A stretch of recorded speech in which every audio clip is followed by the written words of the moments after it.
નમસ્કાર વિદ્યાર્થી મિત્રો, સહજાનંદ ગ્લોબલ સ્કૂલ વતી આજના શૈક્ષણિક વિડીયોમાં આપ સૌનું હાર્દિક સ્વાગત છે. ધોરણ 7 વિષય સામાજિક વિજ્ઞાન, જેમાં ભૂગોળ વિભાગમાં એકમ 13 સંસાધનોનું જતન અને સંરક્ષણ, જેનો આજે આપણે ભાગ 3 છે. ભાગ 3માં આપણે વન સંરક્ષણ વિશે અભ્યાસ કરવાનો છે કે વન સંરક્ષણ શું છે, વન સંરક્ષણના ઉપાયો, તેના વિશે આપણે વિસ્તારથી અભ્યાસ કરીશું. તો વિદ્યાર્થી મિત્રો, આપણે લાસ્ટમાં જોયું હતું કે જંગલો વિશે વાત કરી હતી. તો ભારતમાં જંગલોનું પ્રમાણ ખૂબ જ ઓછું છે અને સૌથી વધુ જંગલ અંદમાન અને નિકોબાર દ્વીપ સમૂહમાં, તેમજ મિઝોરમ, મણિપુર, ત્રિપુરા, અરુણાચલ પ્રદેશ વગેરે રાજ્યોમાં આપણને જોવા મળે છે. વિદ્યાર્થી મિત્રો, રાષ્ટ્રીય વન નીતિ અનુસાર કુલ ભૂમિભાગના 33% વિસ્તારમાં જંગલો હોવા જોઈએ, પરંતુ ભારતમાં જંગલોનું પ્રમાણ લગભગ કેટલું, તો કે 23% જેટલું જ છે. હવે આજે આપણે જોવાનું છે વન સંરક્ષણ વિશે અભ્યાસ કરવાનો છે વિદ્યાર્થી મિત્રો. તો કે વન સંરક્ષણ શું, તો કે વન સંરક્ષણનું આપણે વાત કરીએ તો કે આજે આપણે જોઈ રહ્યા છીએ કે માનવી એ જમીન મેળવવાની હોડમાં વૃક્ષોનું નિકંદન કરી રહ્યા છે, એટલે કે ધીરે ધીરે વૃક્ષોનો વિનાશ કરી રહ્યા છે. તો જે જંગલમાંથી જે પણ કંઈ આપણને પ્રાપ્ત થાય છે એક સંપત્તિ જ છે વિદ્યાર્થી મિત્રો. તો આજે જંગલો ઝડપથી નષ્ટ થઈ રહ્યા છે. ઘટતા જતા જંગલો એ વિશ્વની એક મોટી સમસ્યા બની છે. આપણને ખબર છે વિદ્યાર્થી મિત્રો, દિવસે ને દિવસે વૃક્ષો કપાઈ રહ્યા છે, બરાબર. વૃક્ષો કપાવાના કારણે શું, ઘણા બધા એવા મુસીબતો આપણે પાછળથી સહન કરવી પડશે. તો અહીંયા જંગલોનું પ્રમાણ ઘટવા માંડ્યું છે અને આ એક વિશ્વની મોટામાં મોટી સમસ્યા છે. હવે વન ઘટવાના કારણો કયા કયા છે કે જેના કારણે આ જંગલોનું પ્રમાણ દિવસેને દિવસે ઘટતું જાય છે? તો વિદ્યાર્થી મિત્રો, તેના કારણોમાં આપણે વાત કરીશું. તો સૌથી પહેલાં તો કે માનવીની જમીન મેળવવાની ભૂખ. તો કે આજનો માનવી છે એ જમીનનો સંગ્રહ કરે છે કે હું જમીન ક્યાંથી મેળવી લઉં, તો જમીન મેળવવાની ભૂખ. બીજું છે ઉદ્યોગો માટેનો કાચો માલ મેળવવા માટે, ઇમારતી લાકડો ફર્નિચર બનાવવા માટે, બીજા વિવિધ ઉપયોગ માટે આ ઇમારતી લાકડા માટે, અને શહેરીકરણ વગેરેના લીધે જંગલો ખૂબ જ ઘટી રહ્યા છે. તો સૌથી પહેલાં તો જમીન મેળવવાની માનવીની ભૂખ, ઇમારતી લાકડું મેળવવા માટે, ઉદ્યોગો માટે જરૂરી કાચો માલ મેળવવા માટે, અને શહેરીકરણ આ વગેરેના લીધે આજે જંગલો શું, તો કે જંગલોનો વિનાશ થઈ રહ્યો છે, એનું પ્રમાણ ઘટી રહ્યું છે. જો વિદ્યાર્થી મિત્રો, જંગલોના આડેધડ વિનાશથી કેટલાક માઠા પરિણામો આપણે ભોગવવા પડે છે.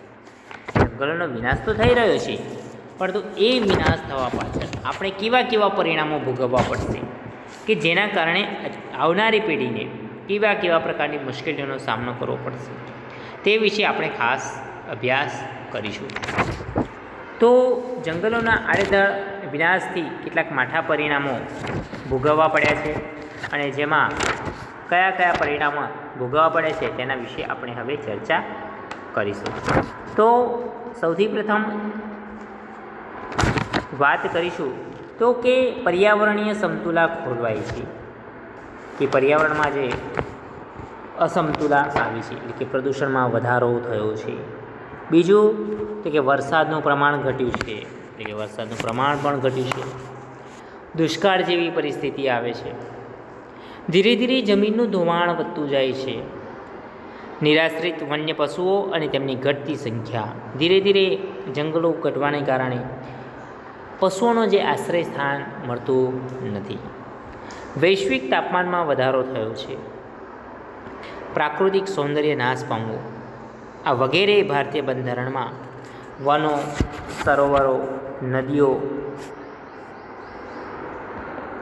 વન્ય પ્રાણીઓ સહિત કુદરતી પર્યાવરણનું સંરક્ષણ કરવાની અને તેની સુધારણા કરવાની તથા જીવો પ્રત્યે અનુકંપા દર્શાવવાની નાગરિકની મૂળભૂત ફરજ છે. વિદ્યાર્થી મિત્રો, આપણે નાગરિક છીએ અને નાગરિક તરીકે આપણી ફરજ છે કે આ જે આપણી કુદરતી સંપત્તિ છે, કુદરતી સંપત્તિનું સંરક્ષણ કરીએ, એટલે કે તેનું જતન કરીએ. નીર આશ્રિત જે પશુઓ છે તેમની ઘટતી સંખ્યાને આપણે વધુ સંખ્યા ન ઘટે તેવા પ્રયત્નો કરવા જોઈએ. આપણું જે કુદરતી સૌંદર્ય છે સૌંદર્ય એવું ને એવું રહે એવા આપણે પ્રયત્ન કરવાના છે. અને દરેક સજીવમાં જીવ છે અને જીવ પ્રત્યે આપણે એક અહિંસાની લાગણી પેદા કરવાની છે. અને દરેક નાગરિકે એ સમજી અને દરેકનું વન્યજીવ હોય કે વન દરેકનું આપણે રક્ષણ કરવું એ આપણી ફરજ છે. વન અને વન્યજીવોના કાયદા દ્વારા પણ રક્ષણ પૂરું પાડવામાં આવે છે. તેમાં સજાની પણ જોગવાઈ કરવામાં આવી છે. વિદ્યાર્થી મિત્રો, સરકારે શું કર્યું છે તો કે વન્યજીવોને લગતા કાયદા બનાવે છે અને કાયદા દ્વારા વન્યજીવોને રક્ષણ પૂરું પાડવામાં આવે છે. સાથે સાથે તેમાં સજાની પણ જોગવાઈ કરવામાં આવેલી છે.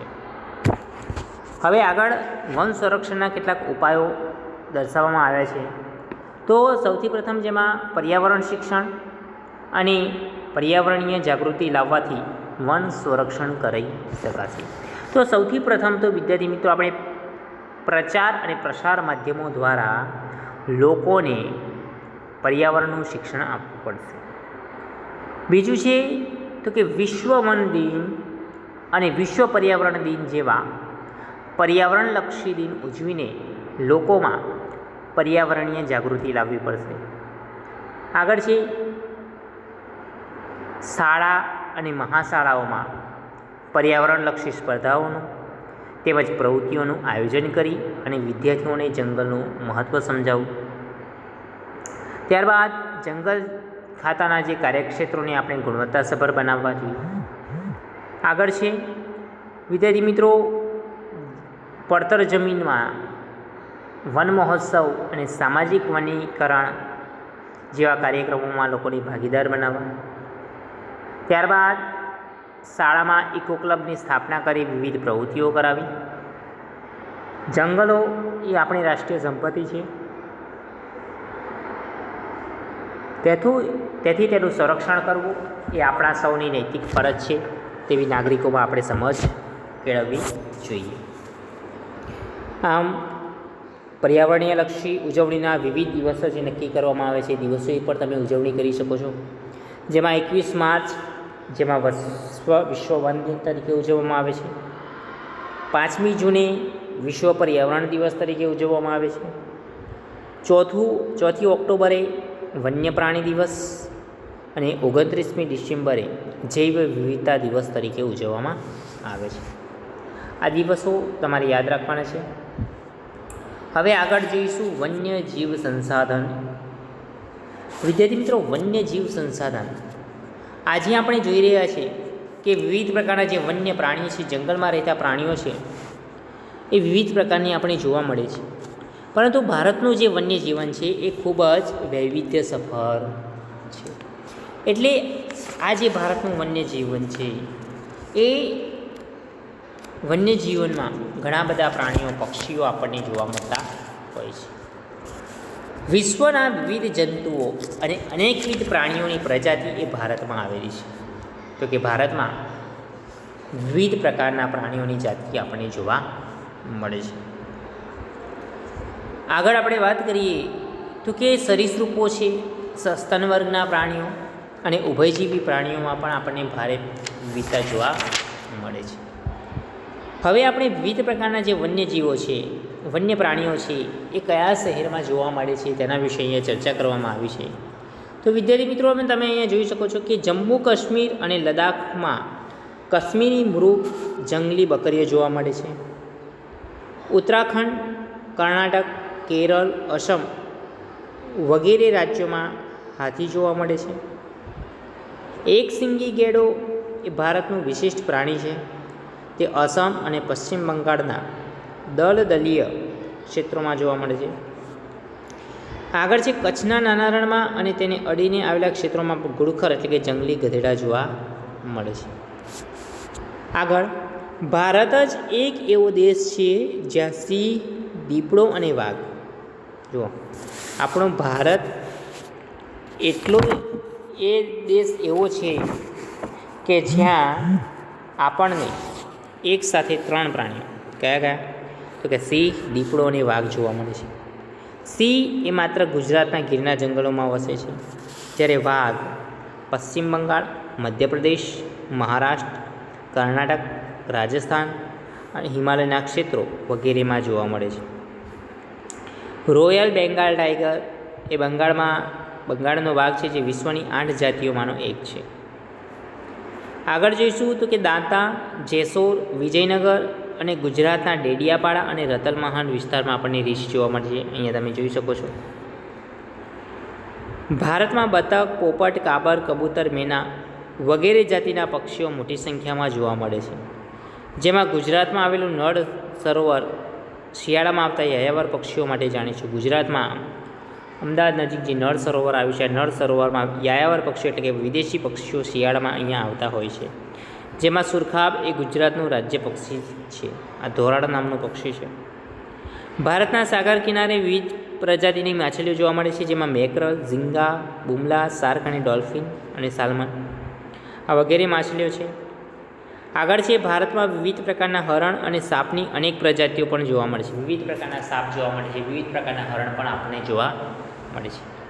હિમાલયના ક્ષિતવનોમાં લાલ પાંડા પણ જોવા મળે છે. આમ વન્યજીવ સંસાધનમાં ભારતમાં દેશમાં અનેક પ્રકારના પ્રાણીઓ અને અનેક પ્રકારના પક્ષીઓ આપણને જોવા મળતા હોય છે.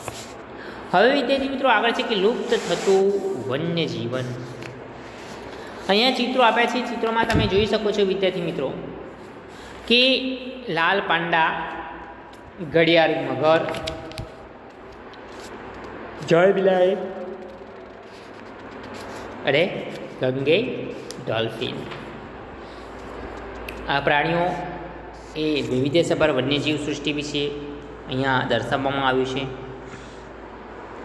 તો જેની આપણે વાત કરી રહ્યા છીએ વિદ્યાર્થી મિત્રો, તો ગુજરાતના જંગલોમાંથી વાઘ અને ભારતના જંગલોમાંથી ચિત્તો આ લુપ્ત થયેલ છે. એટલે કે હાલમાં જે પશુઓ છે, પ્રાણીઓ છે, એ શું ધીરે ધીરે ખલાસ થઈ રહ્યા છે.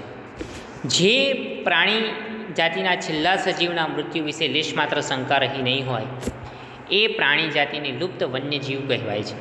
એટલે કે વિદ્યાર્થી મિત્રો, જે પ્રાણી જાતિના છેલ્લા સજીવના મૃત્યુ વિશે લેશ માત્ર શંકા રહી ન હોય એ પ્રાણી જાતિને લુપ્ત વન્યજીવ કહેવામાં આવે છે. જેમાં વાત કરીએ તો કે ગુજરાતના જંગલોમાંથી વાઘ અને ભારતના જંગલોમાંથી ચિત્તો એ લુપ્ત થયેલ છે. કેટલાક પક્ષીઓ જેમાં ચકલી છે, ગીધ, સારસ, ઘુવડ, ધોરાડ અને ઘડિયાળ મગર, ગંગે ડોલ્ફિન જેવા પ્રાણીઓ લુપ્ત થવાના આરે છે. જેમાં ગુજરાતમાં નર્મદા, તાપી, સાબરમતી વગેરે નદીઓમાં જોવા મળતી જળ બિલાડી પણ આજે શું તો કે સંકટમાં આવી છે. હવે આગળ જોઈશું તો કે વન્યજીવન સંરક્ષણ. તો કે વન્યજીવનના સંરક્ષણ માટે કેવા કેવા પ્રયત્નો કરી શકાય છે. તો વિદ્યાર્થી મિત્રો, સદીઓથી વન્યજીવોના સંરક્ષણ માટે કાયદા થતા આવ્યા છે. તો વન્યજીવોના સંરક્ષણ માટે જે સરકારે કાયદા બનાવ્યા છે એ કાયદાને આધીન પ્રયત્નો કરવામાં આવી રહ્યા છે. તો કે પ્રાચીન સમયની વાત કરીએ તો કે પ્રાચીન સમયમાં સમ્રાટ અશોક, મૌર્ય યુગના સમ્રાટ અશોકના સમયમાં પણ વન્યજીવોના સંરક્ષણ માટે કાયદા બનાવવામાં આવ્યા હતા. અને વન્યજીવોના સંરક્ષણ માટે આજે દેશમાં મોટાભાગના રાજ્યો માટે સ્ટેટ વાઇલ્ડ લાઈફની રચના કરવામાં આવી છે. સ્વૈચ્છિક સંસ્થાઓ પણ આ માટે શું કરે છે તો કે કામ કરે છે. હવે વિદ્યાર્થી મિત્રો, વન્યજીવોના સંરક્ષણ માટે નીચે મુજબના કાયદાના પગલાઓ લેવા જોઈએ. તો સૌથી પ્રથમ તો છે કે વન્યજીવ પર થતા અત્યાચાર અને શિકાર પ્રવૃત્તિને અટકાવવા કડક અમલ કરવો. તો કે વન્ય જીવો પર જે અત્યાચાર થઈ રહ્યો છે, જે શિકારની પ્રવૃત્તિઓ થઈ રહી છે, તેને અટકાવવા માટે સરકારે શું કરવું પડશે તો કે કડક કાયદા બનાવવા જોઈએ અને તેનો કડક અમલ કરાવવો જોઈએ. બીજું છે તો કે જંગલના વન્યજીવોની ગણતરી સમયાંતરે થવી જોઈએ. તો કે વખતો વખત વન્યજીવોની વસ્તી ગણતરી કરવી જોઈએ. આગળ છે કે જંગલો એ વન્યજીવોનું એક નિવાસ સ્થાન છે. તો કુદરતી સંરક્ષણ તેમને પૂરું પાડવું જોઈએ વન્યજીવોને, અને તેથી જંગલોનો વિનાશ થતો આપણે અટકાવવો જોઈએ. આગળ લોકોને વન્યજીવોનું મહત્ત્વ સમજાવવું જોઈએ અને તેઓને વન્યજીવ સંરક્ષણ એ સમજ આપવી જોઈએ. આગળ છે જંગલમાં દાવાનળ એટલે કે જંગલમાં લાગેલી આગ ન સળગે તેની પૂરતી તકેદારી રાખવી જોઈએ. જંગલમાં જો આગ લાગે તો તેને ઝડપથી ડામવા માટે શું કરવું જોઈએ? તો કે તંત્રએ સજાગ રહેવું જોઈએ. આગળ વન્યજીવોને તબીબી સારવાર મળી રહે એવા પ્રયત્નો કરવા જોઈએ.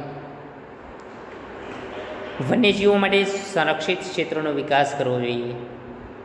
પ્રચાર અને પ્રસાર માધ્યમો દ્વારા જનજાગૃતિ લાવવી જોઈએ. જંગલમાં વન્યજીવોને પાણી, ખોરાક, નિવાસ વગેરે તેમની જરૂરિયાત તો પૂરતા પ્રમાણમાં મળી રહે એવી વ્યવસ્થા ગોઠવવી જોઈએ. જંગલોમાં થતી જે ગેરકાયદેસર વૃક્ષછેદનની જે પ્રવૃત્તિ અટકાવવી જોઈએ. વૃક્ષોના પોલાણોમાં પક્ષીઓ રહેતા હોય છે, તેમજ વૃક્ષની ડાળીઓ પર તેઓ માંડા બાંધે છે. વન્યજીવ સંદર્ભે વન્યજીવોની જરૂરિયાતો આપણે પૂર્ણ કરવી જોઈએ. તો આ રીતે જીવોના સંરક્ષણ માટે આપણે આ જે પણ કાયદા છે એ કાયદાકીય આપણે પગલાં લેવા જોઈએ. હવે આગળ છે રણ પ્રદેશનું જીવન. વિદ્યાર્થી મિત્રો, એમાં રણ પ્રદેશના જીવનમાં અહીંયા સહરાના રણ વિશે વાત કરવામાં આવી છે. તો અહીંયા તમે આ સહરા રણ એટલે કે આફ્રિકા ખંડમાં આવેલું છે એ તમે અહીંયા ચિત્રમાં પણ જોઈ શકો છો વિદ્યાર્થી મિત્રો, કે આજે સહરાના રણ વિશે જે વાત કરી છે, તો સહરાના રણ એ અહીંયા આવેલું છે, તમે નકશામાં જોઈ શકો છો. તો સહરાનું ગરમ રણ એ વિશ્વનું એક સૌથી મોટું રણ છે અને આ રણ એક એવું હતું કે ખૂબ જ વિશાળ છે. વિદ્યાર્થી મિત્રો, સહરાના રણની વાત કરીએ તો કે અહીંની આબોહવા બહુ જ ગરમ અને સૂકી છે. ત્યાં વરસાદ ખૂબ જ ઓછો પડે છે. વનસ્પતિ વિહોણા પ્રદેશમાં દિવસનું તાપમાન 50°C સુધી પહોંચી જાય છે, તો રાત્રિનું 0°C જેટલું નીચું પણ થઈ જાય છે. તો અહીંયા તાપમાનનું પ્રમાણ પણ એ જ રીતે શું હોય છે? તો કે ખૂબ જ વધુ હોય છે. હવે આગળ વિદ્યાર્થી મિત્રો આપણે વાત કરીએ તો કે સહરાના રણમાં વનસ્પતિ અને પ્રાણી જીવન કેવું હોય છે. તો ત્યાંના વનસ્પતિ જીવન અને પ્રાણી જીવન વિશે આપણે વાત કરીશું.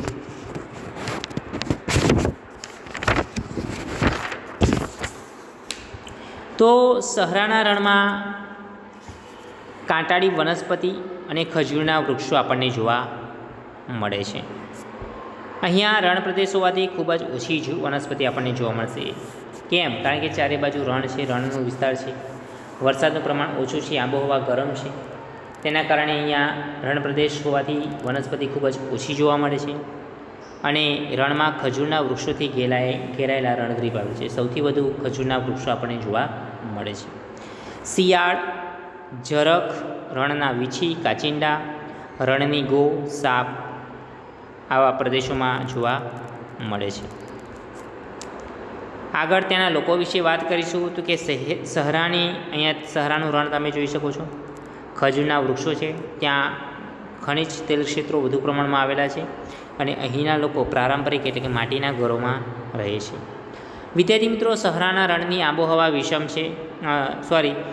સહરાની વિષમ આબોહવામાં પણ લોકજીવન કેવું હંમેશા ધબકતું રહે છે. ત્યાં લોકો વસવાટ કરે છે.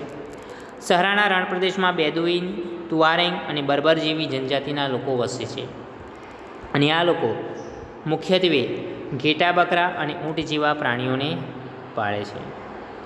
આ પ્રાણીઓમાંથી તેઓ દૂધ, ચામડું અને ઊન પ્રાપ્ત કરી શું કરે છે? તો કે જીવન જરૂરિયાતની વસ્તુઓ પ્રાપ્ત કરે છે, જેમાં જાજમ છે, કપડાં છે અને ધાબળા બનાવે છે. વિદ્યાર્થી મિત્રો, અહીંયા નાઇલ નદી છે.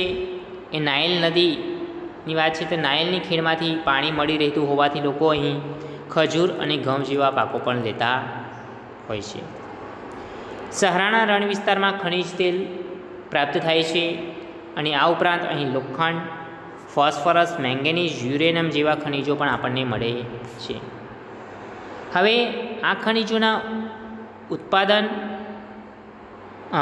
ખનિજોનું વધુ પ્રમાણમાં ઉત્પાદન થતું હોવાથી કેટલાક પ્રદેશોના લોકજીવનમાં ખૂબ જ મોટા ફેરફારો થવા લાગ્યા છે. કાચા માટીના મકાનોને બદલે અહીંયા પાકા મકાનો અને રોડ રસ્તા બનવાથી શહેરીકરણ પણ થઈ રહ્યું છે. વિદેશમાંથી ઘણા લોકો અહીં તેલ ક્ષેત્રમાં રોજગારી મેળવવા પણ આવતા જોવા મળે છે.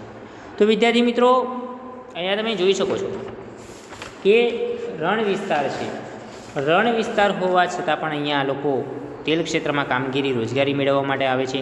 ધીમે ધીમે સમયમાં પરિવર્તન આવવાની સાથે લોકો પાકા મકાન અને રોડ રસ્તા બનાવી શહેરીકરણ તરફ વળણ વળ્યા છે. હવે વિદ્યાર્થી મિત્રો, આ છે સહરાના રણ વિશે આપણે વાત કરી. તો અહીંયા વીજળી, પાણી, પાકા રસ્તાઓ વગેરેની સુવિધા ઊભી થવાથી જૂની વસાહતોનું શું કર્યું છે? તો કે શહેરીકરણ થવા લાગ્યું છે. આ ઉપરાંત આ પ્રદેશની સમૃદ્ધિ વધવાથી અહીંના તેલ ક્ષેત્રમાં રોજગારી મેળવવા વિદેશોમાંથી પણ ઘણા લોકો અહીંયા આવે છે. આમ સહરાના રણ પ્રદેશની આબોહવા વિષમ હોવા છતાં લોકજીવન આપણને ધબકતું જોવા મળે છે. હવે એ જ રીતે વિદ્યાર્થી મિત્રો આગળ વાત છે લદ્દાખનું રણ. તો અહીંયા તમે જોઈ શકો છો જમ્મુ અને કાશ્મીર તથા લદ્દાખના કેન્દ્રશાસિત પ્રદેશો વિશે વાત કરવામાં આવી છે. વિદ્યાર્થી મિત્રો, અહીંયા આપણે લદ્દાખની વાત કરીએ તો કે ભારતની ઉત્તરે લદ્દાખનો કેન્દ્રશાસિત પ્રદેશ આવેલો છે. ક્યાં? તો કે ભારતની ઉત્તરની વાત કરવામાં આવી છે. તો કે ભારતની ઉત્તરે આ પ્રદેશ આપણને જોવા મળશે. આગળ ત્યાં ખૂબ જ ઓછી વનસ્પતિ હોય છે. અને ત્યાં વાતાવરણ કેવું? તો કે લદ્દાખ એ ભારતનું ઠંડુ રણ છે, એટલે કે ખૂબ જ ઠંડામાં ઠંડુ રણ છે. અને તેની ઉત્તરે કારાકોરમ પર્વતશ્રેણી આવેલી છે અને દક્ષિણે જાસ્કર પર્વતશ્રેણી આવેલી છે, એટલે કે બંને બાજુ પર્વત શ્રેણીઓ આવેલી છે. આ ક્ષેત્રની મુખ્ય નદી સિંધુ છે. અને આ જે વિસ્તાર છે કેવો? તો કે ઊંચાઈ એ આવેલો છે અને ઊંચાઈને કારણે અહીંની હવા ખૂબ જ પાતળી છે. આથી અહીંયા આબોહવા પણ કેવી? તો કે ઠંડી અને શુષ્ક છે. અહીં ઉનાળામાં તાપમાન 0°C ઉપર અને રાત્રે -30°C પણ નીચે ઉતરી જાય છે. અહીં વરસાદનું પ્રમાણ ખૂબ ઓછું છે. વિદ્યાર્થી મિત્રો, ખૂબ જ ઠંડો પ્રદેશ છે, જ્યાં ઉનાળામાં 0°C પણ ઉપર રહે છે અને રાત્રે -30°C જેટલું તાપમાન થતું હોય છે. જાણવા જેવું છે કે લદ્દાખને આપણે ખા પા ચાંદ પણ કહીએ છીએ, કે જેનો મતલબ હિમભૂમિ થાય છે, એટલે કે સૌથી વધારે બરફીલો પ્રદેશ માનવામાં આવે છે. વિદ્યાર્થી મિત્રો, લદ્દાખના રણ વિશે વાત કરી. હવે એનું જે વનસ્પતિ અને પ્રાણી જીવન, તેના લોકોનું જીવન કેવું છે, તેના વિશે આપણે ભાગ 4માં અભ્યાસ કરીશું. તો વિદ્યાર્થી મિત્રો, આજેના ભાગ 3માં આપણે શું શીખ્યા? તો સૌથી પ્રથમ તો આપણે વન સંરક્ષણ વિશે અભ્યાસ કર્યો, કે જેમાં જંગલોના આડેધડ વિનાશથી આપણે કેવા પરિણામો ભોગવવા પડશે. ત્યારબાદ વન સંરક્ષણના ઉપાયો વિશે આપણે અભ્યાસ કર્યો. ત્યારબાદ વૈવિધ્યસભર વન્યજીવ સંસાધન, ત્યારબાદ લુપ્ત થતું વન્યજીવન સંરક્ષણમાં કયા કયા કાયદાકીય પગલાં લેવાય તેના માટે અભ્યાસ કર્યો. ત્યારબાદ રણ પ્રદેશનું જીવન, જેમાં સહરાના રણ વિશે વાત કરી, તો કે તેની વનસ્પતિ, તેનું પ્રાણી જગત અને તેના લોકો વિશે વાત કરી છે. ત્યારબાદ લદ્દાખના રણ વિશે આપણે લાસ્ટમાં આટલે સુધી અભ્યાસ કરીશું.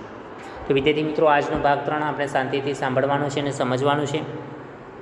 સાથે સાથે પાઠ્યપુસ્તકમાંથી આપેલ પાઠનું પણ અમારે વાંચન કરવાનું છે, કે જેથી તમને સરળતાથી સમજ પડે.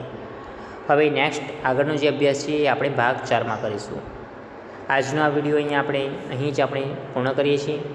દરેક વિદ્યાર્થી મિત્રને જય હિન્દ, જય ભારત.